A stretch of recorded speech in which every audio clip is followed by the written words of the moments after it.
નમસ્કાર, city live સાથે હું છું લખમા। સમાચારની શરૂઆત કરીએ। ગાંધીનગરમાં લીહોડામાં લઠ્ઠાકાંડથી પણ વધારે કહી શકાય તેવું અત્યારે જોવા મળ્યું છે, કારણ કે ગાંધીનગરના લીહોડામાં બેના મોત થયા છે। દારૂ પીવાને મામલે આ બેના મોત નીપજ્યા હોય તેવું અત્યારે સામે આવી રહ્યું છે।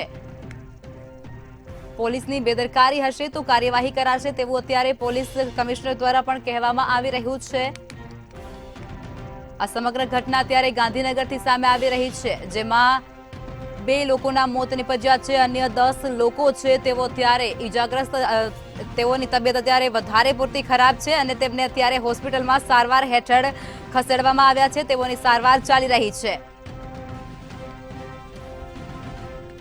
ગાંધીનગરના લીહોડામાં લઠ્ઠાકાંડથી 2ના મોત થયા હોવાની આશંકા સેવાઈ રહી છે, પરંતુ સમગ્ર મામલે એસપી તેજાએ મહત્વની માહિતી આપી છે અને તેમણે કહ્યું છે કે બંને લોકો લાંબા સમયથી દારૂ પીતા હતા અને દારૂના બંધાણી હોવાથી તેમનું મોત નીપજી ચૂક્યું છે અને આ જે વસ્તુ બની છે તે લઠ્ઠાકાંડ નથી તેવું અત્યારે તેમના દ્વારા કહેવામાં આવી રહ્યું છે અને એવું પણ કહેવાયું છે કે પોલીસની બેદરકારી હશે તો કાયદાકીય કાર્યવાહી કરાશે। લઠ્ઠાકાંડથી 2ના મોત થયા હોવાની આશંકા અત્યારે સામે આવી રહી છે। આ સમગ્ર ઘટના લીહોડાથી બનવા પામી છે। દહેગામનું એક ગામડું છે, ત્યાં સમગ્ર ઘટના બનવા પામી છે। પોલીસ દ્વારા અત્યારે કહેવામાં આવી રહ્યું છે કે આ લઠ્ઠાકાંડ નથી। એફએસએલ માટે જે દારૂ હતું તેને મોકલવામાં આવ્યું હતું, સેમ્પલ છે તેમાં આલ્કોહોલ નથી જોવા મળ્યું, એટલા માટે કહી શકાય કે લઠ્ઠાકાંડ છે તે અત્યારે નથી થયું, પરંતુ દારૂ પીવાને કારણે, લાંબા સમયથી દારૂ પીવાને કારણે આ 2 લોકોના મોત નીપજી ચૂક્યા છે અને તેની સાથે જ 10 જેટલા જે લોકો છે તેઓ સારવાર હેઠળ અત્યારે દાખલ કરવામાં આવી ચૂક્યા છે।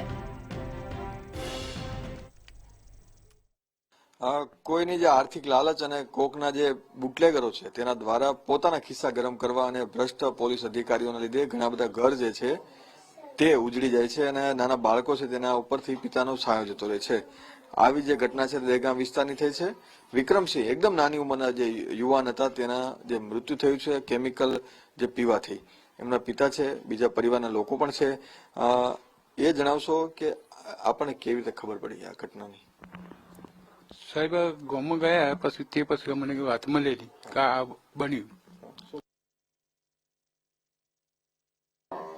થોડું પીધેલું હતું બરાબર, પછી બાજુમાં એક ભાઈ હતો એના મોઢા ત્યાં વટાઈ ગયેલું હતું બરાબર, એટલે અમને ખબર છે એટલે કદી પીધો છે। ગયા લાઈને અડધો કલાક પછી કર્યા કામ ને એવું બધું ખેતી કહો એ નિહાળમાં જ 2 દીકરા। હવે તમારે કમાનાર કોણ? કોઈ નહીં। તો આટલી ઉંમરે શું કરશે?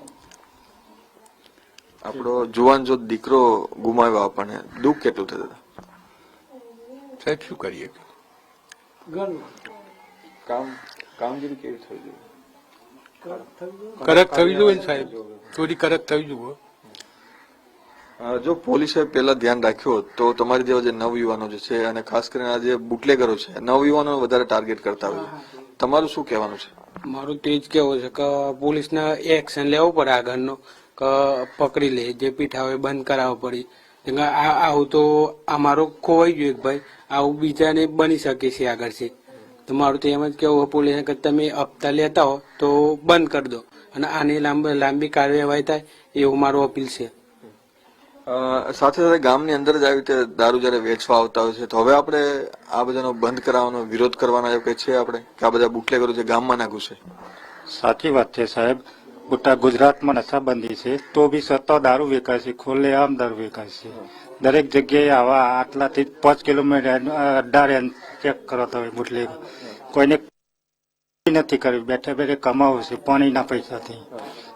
દારી કરવી નથી, જવું નથી, આ રીતના બેઠા બેઠા નાનો છોકરો બંગલા બનાવીને સાપુર રજી પડે। દુઃખ તો થાય ને, કારણ કે એક જુવાન જો દીકરો, એટલી ઉંમરના વૃદ્ધ મા બાપ અને નાના દીકરા, દુઃખ તો થાય જ ને। તમે શું માનો છો કે આ જે પ્રમાણે લોહીનો વેપાર જ છે, કારણ કે મોત જે મળી જાય છે આ એક લોહીનો વેપાર કહેવાય। આજે આ 2 બાળકો નાની ઉંમરમાં બાપ વિના થઈ ગયા બરોબર, ભાઈ વિધવા થઈ ગઈ, આજે એને કમાઈને ખવડાવવા વાળો કોણ? દાદાની ઉંમર પણ થઈ ગઈ છે, ભાઈઓ ભાઈ અલગ અલગ થઈ ગયેલા છે. એટલે આ સમસ્યાનું ઉકેલ સારી રીતે લાવવો જોઈએ કે જે ગામડે ગામડે આવો ભ્રષ્ટાચાર ચાલતો હોય, દારૂનું જે વેચાણ થતું હોય ખરેખર બંધ થવું જોઈએ અને આ પોલીસને થોડું એક્શન લેવું જોઈએ. કારણ કે આજે આ ભાઈ ઓફ થઈ ગયો, એક બાજુના ગામમાં બીજો ઓફ થઈ ગયો કાલે, અને સિરિયસ છે, એનું કોઈ નક્કી નહીં કે શું થાય. એને પણ નાના નાના છોકરા છે. આ બાજુના ગામમાં જે ભાઈ ઓફ થઈ ગયો એને પણ નાના નાના છોકરા છે. એટલે હું એવી રિક્વેસ્ટ કરું છું કે કંઈક એવું એક્શન લ્યો ત્યાં દારૂ નિમિત્તે નાબૂદ થઈ જાય. એટલે કે હપ્તાખોરી છે દિવસે દિવસે વધી છે. ભ્રષ્ટ પોલીસ અધિકારીઓને લીધે જે ઘરો જે છે તે ઉજળી રહ્યા છે, પરંતુ સાથે લોકો જે માંગ કરી રહ્યા છે કે આ પ્રમાણે જે કેમિકલ યુક્ત જે દારૂ વેચી રહ્યા છે, લોકોના જીવ લઈ રહ્યા છે, તેની સામે કડક કાર્યવાહી કરવામાં આવે. જે દારૂબંધીની જે મોટી મોટી વાતો કરવામાં આવે છે, ગાંધીનગરથી ફક્ત 32 કિલોમીટરના અંતરે આવેલા ગામડા છે, જ્યાં જો દારૂ મળતો હોય તો અંતરિયાળ વિસ્તારમાં શું નહીં થતું હોય તે એક મોટો સવાલ છે. તો આ સમગ્ર માહિતી છે તે ત્યારે દહેગામના લીહોડાથી સામે આવી રહી છે, જેમાં લીહોડામાં લઠ્ઠાકાંડ થયો હોય તેવી પરિસ્થિતિનું નિર્માણ થઈ ચૂક્યું છે. કારણ કે 2 લોકોના દારૂ પીવાને કારણે મોત નીપજ્યા છે અને તેનાથી વધારે 10 જેટલા લોકો છે તે અત્યારે સારવાર લઈ રહ્યા છે. તેઓની પણ હાલત અત્યારે દયનીય કહી શકાય તેવી પરિસ્થિતિમાં છે. જોકે પોલીસ દ્વારા જે દારૂ છે તેના સેમ્પલ FSLમાં મોકલવામાં આવ્યા હતા અને તે સેમ્પલના રિપોર્ટ પણ આવી ચૂક્યા છે અને એવું કહેવામાં આવી રહ્યું છે કે તેમાં કોઈ પણ પ્રકારનો એવો ઝેરી પદાર્થ નથી. તેથી આજે થઈ રહ્યું છે તેને લઠ્ઠાકાંડનું નામ નહીં આપી શકાય, પરંતુ જે પણ પ્રકારની કાર્યવાહી થશે કાયદાકીય તે કરવામાં આવશે અને કોઈ પોલીસની પણ આમાં સાંઠગાંઠ હશે તો પોલીસ પર પણ કડક કાર્યવાહી કરવાનો આદેશ છે તે SP દ્વારા આપી દેવામાં આવી ચૂક્યો છે.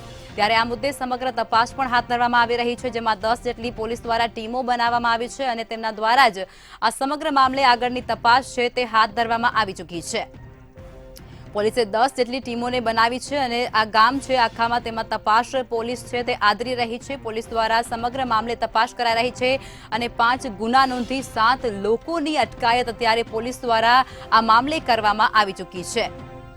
ત્યારે ગાંધીનગરના લીહોડામાં 2ના મોત નીપજી ચૂક્યા છે અને આ મામલે જ અત્યારે પોલીસ સઘન ચેકિંગ અને કાર્યવાહી હાથ ધરી રહી છે.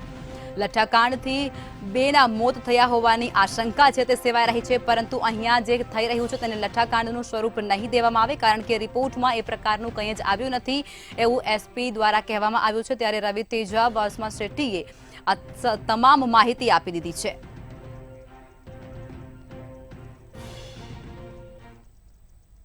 સુરતમાં BRTSની રેલિંગથી અથડાતા યુવકનું મોત નીપજી ચૂક્યું છે. કાપોદ્રા ચીકુવાડી વિસ્તારની આ સમગ્ર ઘટના સામે આવી છે, જેમાં 28 વર્ષીય બાઇક સવાર યુવકનું મોત નીપજ્યું છે. રસ્તો ક્રોસ કરતા બાળકને બચાવવા જતા અકસ્માત થયો હતો અને આ ઘટના બનવા પામી છે. અકસ્માતમાં યુવક ગંભીર રીતે ઘાયલ થયો હતો. સારવાર અર્થે તેને હોસ્પિટલમાં લઈ જવામાં આવ્યો હતો અને ટૂંકી સારવારમાં જ તેનું મોત નીપજી ચૂક્યું છે. જોકે પોલીસ દ્વારા સમગ્ર મામલે તપાસ હાથ ધરવામાં આવી ચૂકી છે. સમગ્ર ઘટના અત્યારે સુરતથી સામે આવી રહી છે. સુરતમાં અકસ્માત થયો હતો અને BRTSની રેલિંગ સાથે અથડાતા જ એક યુવક છે તેનું મોત નીપજી ચૂક્યું છે. આ યુવક છે તેનું મોત નીપજી ચૂક્યું છે. તે સુરતમાં રહેવાસી છે અને સુરતનો રહેવાસી હતો અને તે પોતાના ઘર તરફ જઈ રહ્યો હતો, બાઇક સવાર હતો, ત્યારે જ BRTSની રેલિંગ સાથે અથડાતા જ તેનું અકસ્માત થયું હતું અને અકસ્માત દરમિયાન આ યુવક છે, આ યુવાન છે તેને પોતાનો જીવ ગુમાવ્યો છે. એક બાળકને બચાવવા જતાની સાથે જ તે BRTSની રેલિંગ સાથે અથડાયો હતો અને રેલિંગ સાથે અથડાતાની સાથે જ આ બાઇક સવાર યુવક છે તેનું મોત નીપજી ચૂક્યું છે. ખુશાલ નામનો આ યુવાન છે જે અત્યારે મોતને ભેટી ચૂક્યો છે. એક યુવકને બચાવવા માટે જતાની સાથે જ આ જે યુવાન છે બાઇક સવાર છે તે BRTSની રેલિંગ સાથે અથડાયો હતો અને ત્યારબાદ તેને ગંભીર ઈજાઓ પહોંચવા પામી હતી. ત્યારબાદ તેને હોસ્પિટલમાં ખસેડવામાં આવ્યો હતો સારવાર અર્થે. ત્યારે ટૂંકી જ સારવારની સાથે જ તેનું મોત નીપજ્યા હોવાની ઘટના અત્યારે સુરતથી સામે આવી રહી છે. 28 વર્ષીય આ બાઇક સવાર હતો જે અત્યારે મોતને ભેટી ચૂક્યો છે. રસ્તો ક્રોસ કરતા બાળકને બચાવવા જતા આ સમગ્ર અકસ્માત સર્જાયો હતો, જેમાં આ બાઇક સવાર છે તેનું મોત નીપજ્યું છે. અકસ્માતમાં યુવકની ગંભીર ઈજાઓ પહોંચવા પામી હતી. ગંભીર ઈજાઓ થતાની સાથે જ તેને હોસ્પિટલે સારવાર માટે પણ ખસેડવામાં આવ્યો હતો. ત્યાં હોસ્પિટલે તેની ટૂંકી જ સારવારના અંતે તેને પોતાને દમ તોડ્યો હતો અને પોતાનો જીવન ગુમાવ્યો છે. ત્યારે અકસ્માતને લઈ અને આ સમાચાર હાલ સુરતથી સામે આવી રહ્યા છે. કાપોદ્રાના ચીકુવાડી વિસ્તારમાં આ અકસ્માતની સમગ્ર ઘટના બનવા પામી હતી, જેમાં 28 વર્ષીય બાઇક સવાર યુવક છે તેનું મોત નીપજ્યું છે. રસ્તો ક્રોસ કરતા એક બાળકને બચાવવા જતાની સાથે જ આ યુવાન છે તે બીઆરટીએસની રેલિંગ સાથે અથડાયો હતો અને તેને અકસ્માત સર્જાયો હતો. અકસ્માતમાં તેને ગંભીર ઈજા પહોંચી હતી. ગંભીર ઈજા પહોંચ્યા બાદ તેને સારવાર અર્થે નજીકની હોસ્પિટલમાં પણ ખસેડવામાં આવ્યો હતો, પરંતુ ત્યાંની તેની થોડે જ અંશે સારવાર થઈ હતી અને ટૂંકી સારવારના બાદ આ યુવાન છે તે મોતને ભેટ્યો હતો. આ સમગ્ર ઘટના અકસ્માતની સુરતથી સામે આવી રહી છે. કાપોદ્રાના ચીકુવાડી વિસ્તારમાં આ આખી ઘટના બનવા પામી હતી, જેમાં એક યુવાન છે 28 વર્ષીય યુવાન, તેને પોતાનો જીવ ગુમાવ્યો છે. બાઇક સવાર આ યુવાન છે તેનું અકસ્માત દરમિયાન મોત નીપજ્યું છે.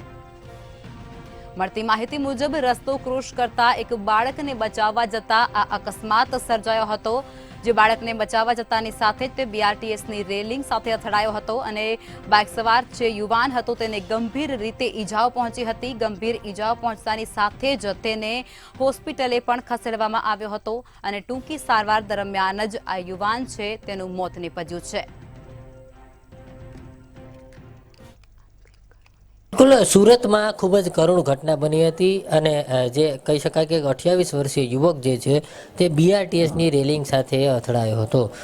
જે પ્રકારે સુરતના કાપોદ્રા વિસ્તારમાં આવેલી જે ચીકુવાડી છે તે ચીકુવાડી મેઇન રોડ વિસ્તારની આ ઘટના છે કે એક 28 વર્ષીય યુવાન પોતાના ઘર ઉત્તરાયણથી આવી રહ્યો હતો. તે દરમિયાન રસ્તો ક્રોસ કરતી એક મહિલા અને એક પુત્રને બચાવવા જતાં આ યુવક જે છે તે રેલિંગ સાથે અથડાયો હતો. બીઆરટીએસ રેલિંગ સાથે અથડાતા માથાના ભાગે ગંભીર ઈજા પહોંચી હતી.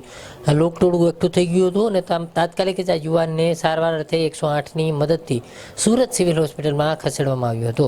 જોકે કહી શકાય કે સિવિલ હોસ્પિટલે ટૂંકી સારવાર દરમિયાન આ યુવાનનું પ્રાણ પંખેરું ઉડી ગયું હતું. આ યુવાન જે છે તે સુરતના ઉત્તરાયણ વિસ્તારમાં રહેતો સુમન આવાસમાં રહે છે અને પોતાનું નામ ખુશાલ ખસિયા છે. જે પ્રકારે આ ખુશાલ પોતે 28 વર્ષનો છે અને પોતાની ગાડી લઈને ઘરેથી નીકળ્યો હતો. તે દરમિયાન જ ચીકુવાડી ખાતે પહોંચ્યો હતો. ત્યાં રોડ ક્રોસ કરતા એક માતા પુત્ર જે છે તેમને બચાવવા ગયો હતો અને તેના જ કારણે તે રેલિંગ સાથે અથડાયો હતો. મહત્વનું કહી શકાય કે આ ખુશાલ જે છે તે બાઇક લઈને આવતો હતો. તેની બાઇક થોડી સ્પીડમાં હતી અને તેના જ કારણે આ માતા પુત્રને તેમણે બચાવવા જવા માટે ટર્ન માર્યો હતો. તે દરમિયાન જ બીઆરટીએસની રેલિંગ સાથે અથડાઈ ગયો હતો. ખુશાલ જે છે તે 28 વર્ષનો છે અને પોતે જે છે તે પોતાના ઘરેથી નીકળ્યો હતો. જે પ્રકારે ઉત્તરાયણનો પર્વ હતો અને ઉત્તરાયણનો પર્વ જે છે તે મનાવવા માટે પોતાના મિત્રને ત્યાં જતો હતો. તે દરમિયાન આ ઘટના બની હતી. ખૂબ કરુણ કહી શકાય. 28 વર્ષીય યુવાનનું મોત થયું હતું અને સમગ્ર મામલે જે છે તે યુવાનને સિવિલ હોસ્પિટલે ખસેડાયો હતો. આ સમગ્ર મામલે કાપોદ્રા પોલીસે તપાસ હાથ ધરી છે. શહેરમાં છેલ્લા ઘણા સમયથી અકસ્માતોની વણઝાર જે છે તે સતત ને સતત જોવા મળી રહી છે અને અવારનવાર અકસ્માતો થઈ રહ્યા છે, જેમાં અનેક આશાસ્પદ યુવાનો અને લોકો ભોગ બની રહ્યા છે. ત્યારે ફરીથી એક વખત 28 વર્ષીય ખુશાલ ખસિયા નામના યુવક જે છે તે અકસ્માતનો ભોગ બન્યો છે અને અકસ્માતમાં બીઆરટીએસ રેલિંગ સાથે અથડાતા તેમના માથાના ભાગે ગંભીર ઈજા પહોંચી હતી અને તે દરમિયાન તેમનું મોત થયું હતું. સારવારમાં જે પ્રકારે સિવિલ હોસ્પિટલમાં ખસેડવામાં આવ્યો હતો તે દરમિયાન મોત થતાં પરિવારમાં ગમગીની જોવા મળી હતી. જે પ્રકારે સમગ્ર મામલો સામે આવ્યો છે, મામલાને લઈને કાપોદ્રા પોલીસે અકસ્માત મોતનો ગુનો નોંધી વધુ તપાસ હાથ ધરી છે. જી, તો આ સમગ્ર ઘટના સુરતથી સામે આવી રહી છે, જેમાં અકસ્માત સર્જાયો છે. રેલિંગની સાથે અથડાતા જ એક યુવાન છે તેને અકસ્માત નડ્યો હતો.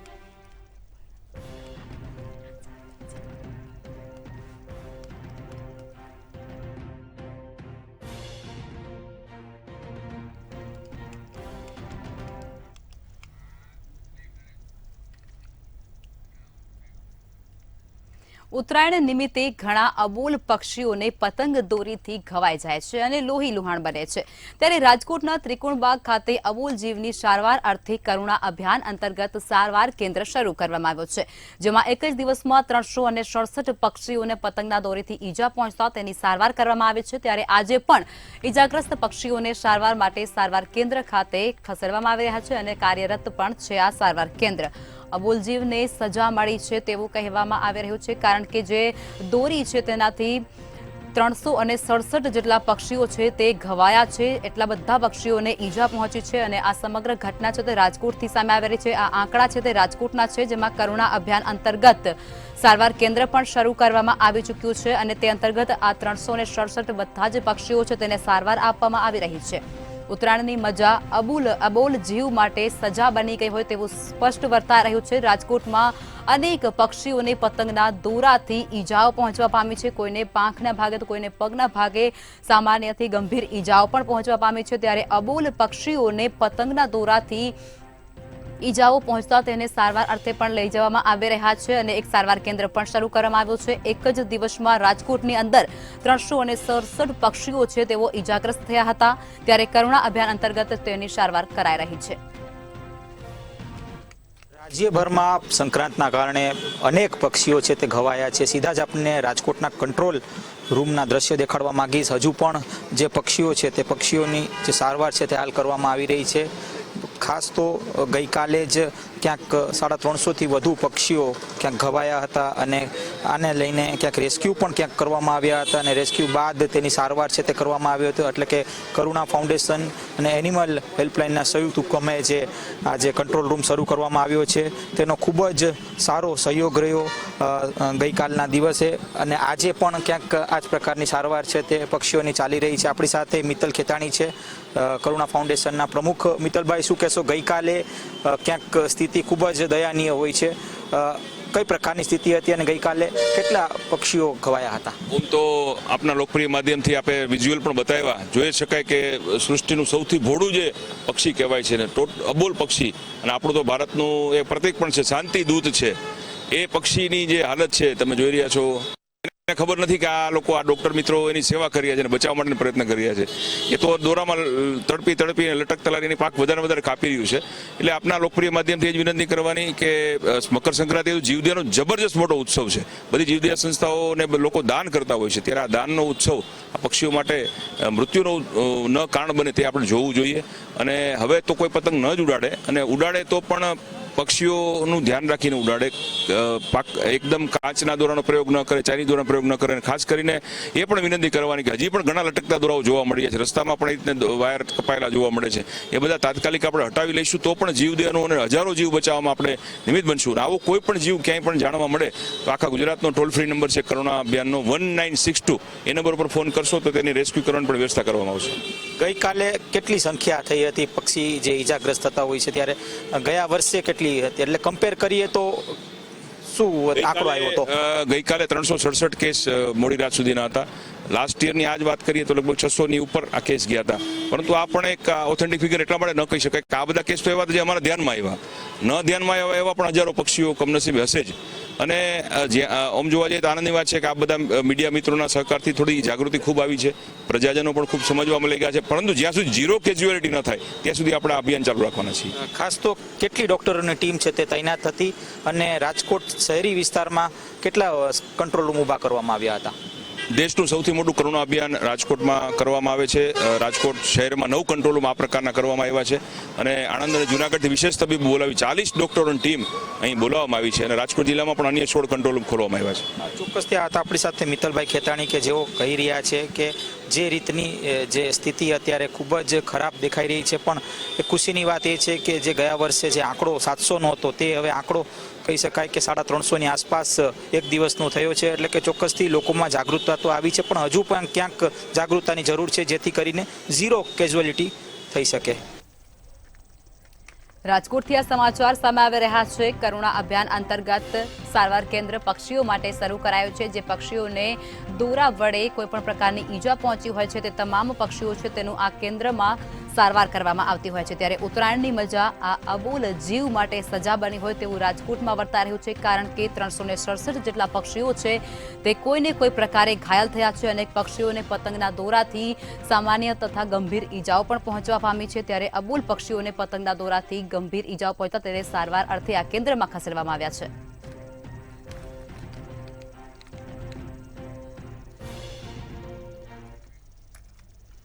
જામનગરના રણમલ તળાવમાં યુવતીએ છલાંગ લગાવી હતી ત્યારે સગીરાને પરિવારજનોએ ઠપકો આપતા સ્કૂલ ડ્રેસમાં જ સગીરા તળાવમાં છલાંગ લગાવી હતી. તળાવ પર ફરવા આવેલા એક યુવકે સગીરાનો જીવ બચાવ્યો હતો. આ ઘટનાની જાણ ફાયર બ્રિગેડને જતા ફાયર બ્રિગેડનો કાફલો છે તે ઘટના સ્થળે દોડી આવ્યો હતો અને ત્યારબાદ જીજી હોસ્પિટલ ખાતે આ બાળકીને ખસેડવામાં આવે છે. આ યુવતીને ત્યાં ખસેડવામાં આવે છે. પરિવારજનોએ ઠપકો આપતાની સાથે જ રણમલ તળાવમાં છલાંગ લગાવી હતી, મોતની છલાંગ લગાવી હતી. ત્યારે તળાવને ફરવા આવેલા યુવકે તે સગીરાનો જીવ બચાવ્યો હતો.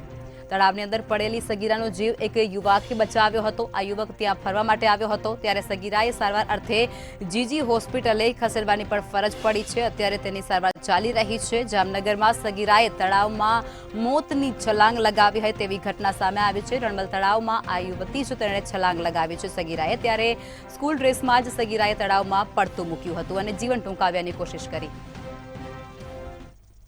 જી ચોક્કસ જણાવી દઉં કે જે જામનગર શહેરની અંદર જે સગીર વયની બાળા છે તેને એ છલાંગ તળાવમાં લગાવી છે. તે દરમિયાન જે યુવક જે તળાવની પાસે જે ફરવા આવેલો હતો, જે જામનગરમાં રણમલ તળાવ આવેલું છે તેમાં જે એક યુવક જે બાળક છે સગીરા વયની તેમને જે તળાવમાં પડતું મૂક્યું હતું ત્યારે તેમની નજર પડતા તે સગીરા વયની જે બાળા છે તેને બચાવી લેવામાં આવી હતી અને તરત જ જે ફાયર બ્રિગેડ છે તેને જાણ કરવામાં આવી હતી. અને જે પ્રમાણે વાત કરીએ તે પ્રમાણે કોઈક ઘરના કારણોસર માતા પિતાએ જે કંઈક ઠપકો આપતા જે બાળકીને મનમાં લાગી જતા જે તળાવમાં છલાંગ લગાવી અને આપઘાતનો પ્રયાસ કરવામાં આવ્યો હતો. તે દરમિયાન જે ફરવા આવેલા એક યુવકે તેમને નજર પડતા તેમને બચાવી લેવામાં આવી અને ખાસ કરીને ફાયર બ્રિગેડને જાણ કરતા તરત ફાયર બ્રિગેડ દોડી આવી અને ઘટના સ્થળે જે યુવતી છે તેને તરત બહાર કાઢી લેવામાં આવી અને જીવ બચાવવામાં આવ્યો છે અને જે પ્રમાણે હોસ્પિટલમાં ખસેડી અને તરત તેને સારવાર પણ આપવામાં આવી હતી. તો આ સમગ્ર ઘટના છે જામનગરમાં બનવા પામી છે. સગીરાને માતા પિતાએ ઠપકો આપતાની સાથે જ તેણે રણમલ તળાવમાં પડતું મૂકી અને પોતાનું જીવન ટૂંકાવ્યાની કોશિશ કરી હતી. જામનગરમાં સગીરાએ તળાવમાં મોતની છલાંગ લગાવી છે.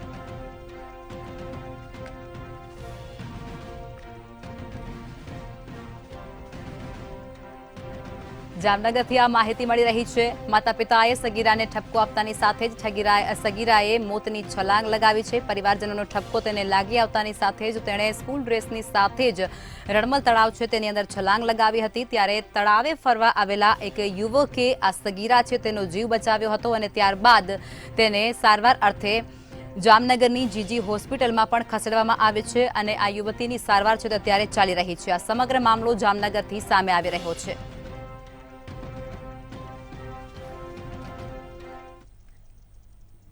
ભાવનગરમાં જીએસટી મોબાઈલ સ્ક્વોડ દ્વારા સપાટો બોલાવવામાં આવ્યો છે. જીએસટી મોબાઈલ સ્ક્વોડે હાઈવે પર સપાટો બોલાવ્યો હતો. ત્યારે આ સપાટા દરમિયાન મશીનરી અને સળિયા ભરેલા ટ્રક ઝડપી પાડવામાં આવ્યા હતા, જેમાં જીએસટી મોબાઈલ સ્ક્વોડ દ્વારા 4 ટ્રક ઝડપી પાડવામાં આવ્યા છે. બિલ અને ડોક્યુમેન્ટ્સ રજૂ ન કરાતા કાર્યવાહી હાથ ધરવામાં આવી હતી. આ સમગ્ર ઘટના ભાવનગરથી સામે આવી રહી છે. મશીનરી અને સળિયા ભરેલી ટ્રક છે તેને જીએસટી દ્વારા ઝડપી પાડવામાં આવ્યો છે. જીએસટીનો સપાટો ત્યારે બોલાવવામાં આવી રહ્યો છે, જેમાં જીએસટી મોબાઈલ સ્ક્વોડ દ્વારા 4 ટ્રકને ઝડપી પાડવામાં આવ્યા છે. 4 ટ્રકને કબજે કરવામાં આવી રહ્યા છે. તેની સાથે જ ભાવનગરમાં જીએસટી મોબાઈલ સ્ક્વોડ દ્વારા જે સપાટો બોલાવવામાં આવી ચૂક્યો હતો તેની અંદર 4 જેટલા ટ્રકો છે તેને ઝડપી પાડવામાં આવ્યો છે, તેનો કબજો લેવામાં આવ્યો છે. તેની સાથે જ આ આખો જે સપાટો છે તે હાઈવે ઉપર બોલાવવામાં આવ્યો હતો અને તે દરમિયાન જ આ 4 ટ્રકો છે તેને ઝડપી પાડવામાં આવ્યા છે. મશીનરી અને સળિયા ભરેલી આ ટ્રક છે તે અત્યારે કબજે કરાઈ ચૂકી છે અને ઝડપાઈ ચૂકી છે. જીએસટી મોબાઈલ સ્ક્વોડે 4 ટ્રકને ઝડપી પાડી છે. સપાટો ભાવનગરમાં બોલાવવામાં આવ્યો હતો. જીએસટી મોબાઈલ સ્ક્વોડ દ્વારા આ સમગ્ર ઘટનાને અંજામ આપવામાં આવ્યો છે, જેમાં 4 ટ્રકને કબજે કરાયા છે. મશીનરી અને સળિયા ભરેલા આ 4 ટ્રક છે તે અત્યારે કબજે લઈ લેવામાં આવી ચૂક્યા છે. હાઈવે પર આ સમગ્ર ઘટના બનવા પામી હતી. હાઈવે પર સપાટો બોલાવવામાં આવ્યો હતો અને તેની સાથે જ મશીનરી અને સળિયા ભરેલા 4 ટ્રક છે તેને ઝડપી પાડવામાં આવ્યા છે.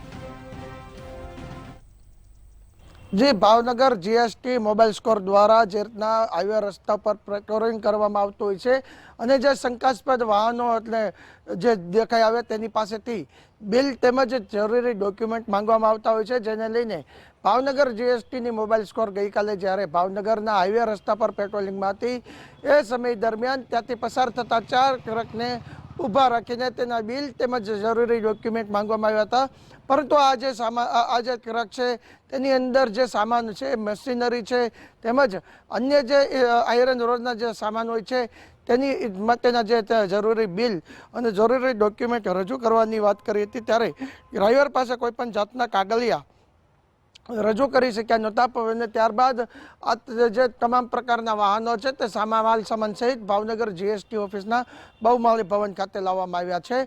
હાલ તો જે જીએસટી વિભાગની મોબાઈલ સ્કોર છે તે આ વાહનોને અહીંયા લાવીને તેમના જે જીએસટીના બિલ હોય છે તેના વગર પરમિટે આ વાહન કંપનીમાંથી જે નીકળતા હોય છે તેની વિરુદ્ધમાં કાર્યવાહી કરતા હોય છે અને ત્યારબાદ તેની જે પેનલ્ટી હોય છે તે પેનલ્ટી વસૂલતા હોય છે. પરંતુ સવાલ એ છે કે બિલ વગરનો જે માલ છે તે કંપનીમાંથી નીકળ્યો, પરંતુ જે બિલ વગરનો માલને સીઝ કરવાની જે વાત હોય છે તેની જગ્યાએ બિલ બાદમાં રજૂ જે માલિકો છે તે પોતાના વાહનો છે અહીંથી છોડાવી લેતા હોય છે. ત્યારે મોબાઈલ સ્કોરની જે કામગીરી તો છે, પરંતુ બિલ વગરનો જે માલ પકડવામાં આવે છે તેની વિરુદ્ધમાં કોઈ એજન્સી છે, કોનો માલ છે, કઈ કંપની છે, તે કોઈ પણ જાતની જે કહી શકાય કે પુખ્ત જાતની જે વિગતો છે તે આપવામાં નથી આવતી.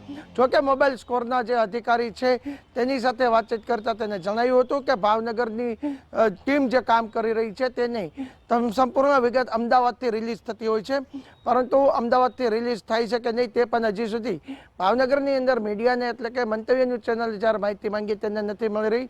હાલ તો મોબાઈલ સ્કોર દ્વારા આવ્યા અનેક વાહનો જે છે તે જપ્તી કરવામાં આવે છે, પરંતુ માલ જપ્તી કર્યા બાદ તેને કેવી રીતના છોડવામાં આવતા હોય છે, તેની પેનલ્ટી કેટલી થતી હશે તે પણ કોઈ પણ જાતના સવાલના જવાબ હજી સુધી નથી મળ્યા. આજ રોજ પણ આ જ રીતના 4 ટ્રક ઝડપી લેવામાં આવ્યા હતા, પરંતુ આજના 3 ટ્રક હજી પણ અહીંયા આગળ કહી શકાય કે બહુમાળીમાં પાર્કિંગની અંદર રાખવામાં આવે છે. તેના માલિક પણ તેના જે બિલ છે તે રજૂ કરીને પણ પોતાના વાહન છોડાવી જશે. ત્યારે બિલ પહેલાં કેમ નથી આપ્યું તે પણ સવાલ એક ઉઠે છે. જ્યારે વાહનની અંદર જીએસટી બિલ સાથે જે કહી શકાય કે માલ સેલિંગ કરતા હોય છે ત્યારે બિલ ફરજિયાત દેવું પડે છે, તે બિલ નથી આપવામાં આવતું, તેનું શું કારણ છે તે કોઈ પણ જાતની વિગત હાલ જીએસટી વિભાગ દ્વારા આપવામાં આવી નથી. જી ભાવનગર ખાતે જીએસટી મોબાઈલ સ્ક્વોડ દ્વારા સપાટો બોલાવવામાં આવી ચૂક્યો છે, જેની અંદર મોબાઈલ સ્ક્વોડ દ્વારા હાઈવે પર સપાટો બોલાઈ અને મશીનરી તેમજ સળિયા ભરેલા 4 જેટલા ટ્રકો છે તેને ઝડપી પાડવામાં આવ્યા છે. 4 ટ્રકોને કબજે કરવામાં આવી ચૂક્યા છે. ત્યારે બિલ અને ડોક્યુમેન્ટ્સ રજૂ નહીં કરાતા આ સમગ્ર કાર્યવાહી પણ કરવામાં આવી રહી છે તેવું અત્યારે જણાવવામાં આવી રહ્યું છે, વિગતોમાં સામે આવી રહ્યું છે. તો આ સમગ્ર ઘટના ભાવનગરમાં બનવા પામી છે. ભાવનગરમાં જીએસટી મોબાઈલ સ્ક્વોડ દ્વારા સપાટો બોલાવવામાં આવી ચૂક્યો છે અને હાઈવે ઉપરથી 4 જેટલા ટ્રકો છે તેને કબજે કરવામાં આવી ચૂક્યા છે.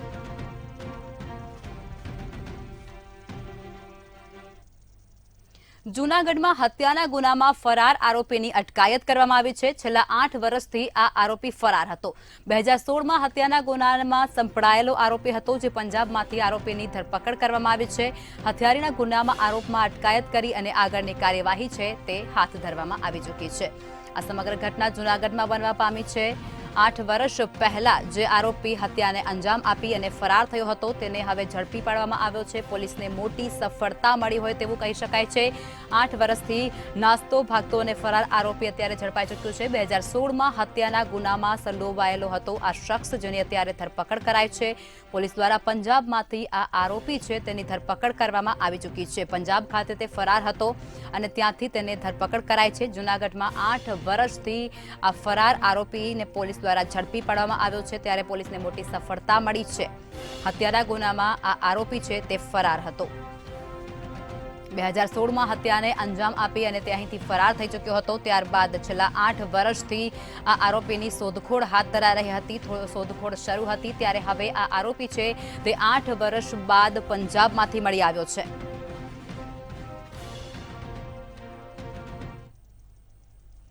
તો સિટી લાઈવમાં અત્યારે બસ આટલું જ. કાલે ફરી મળીશું, ત્યાં સુધી જોતા રહો મંતવ્ય ન્યૂઝ. નમસ્કાર.